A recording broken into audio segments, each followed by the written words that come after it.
कहते हैं हर गांव की एक कहानी होती है, लेकिन कुछ गांवों की कहानी किसी को जिंदा वापस नहीं आने देती।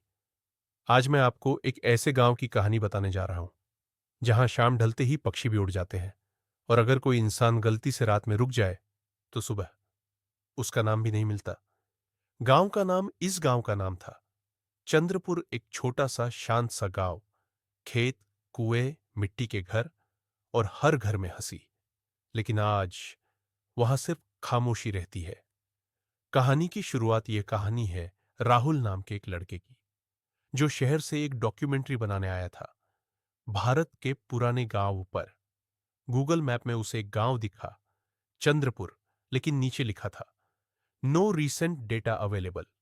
राहुल ने सोचा, बस नेटवर्क नहीं होगा। गांव की तरफ रास्ता जैसे ही उसकी गाड़ी गांव की तरफ मुड़ी, हवा ठंडी होने लगी। मोबाइल का नेटवर्क गायब और रेडियो अपने आप बंद। रास्ते में एक बूढ़ा मिला जिसने बस इतना कहा, बेटा, सूरज डूबने से पहले लौट जाना। राहुल, बेटा, सूरज डूबने से पहले लौट जाना। राहुल हंस दिया। खाली गांव गांव पहुंचा तो सब कुछ था। घर थे, दरवाजे खुले थे, खाना प्लेट में सूखा पड़ा था, लेकिन एक भी इंसान नहीं। ना कुत्ता, ना बच्चा, ना आवाज। सूरज ढल गया। राहुल कैमरा ऑन कर रहा था।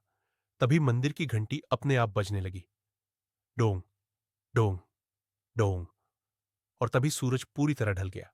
अचानक सारे घरों के दरवाजे एक साथ बंद हो गए। आवाजें पीछे से आवाज आई, तू यहां क्यों आया?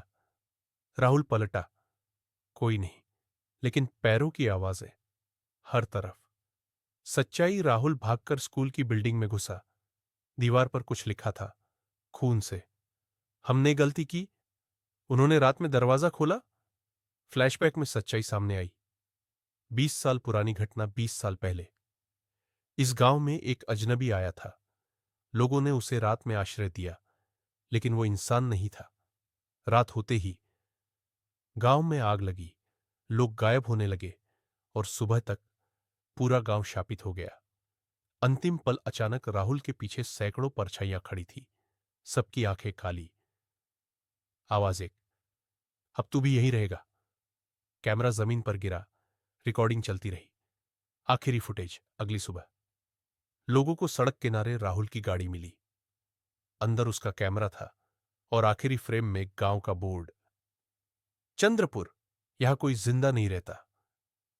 एंडिंग लाइन तो, अगर कभी कोई आपको कहे इस रास्ते से मत जाना, तो मान लेना, क्योंकि कुछ गांव आज भी जागते हैं।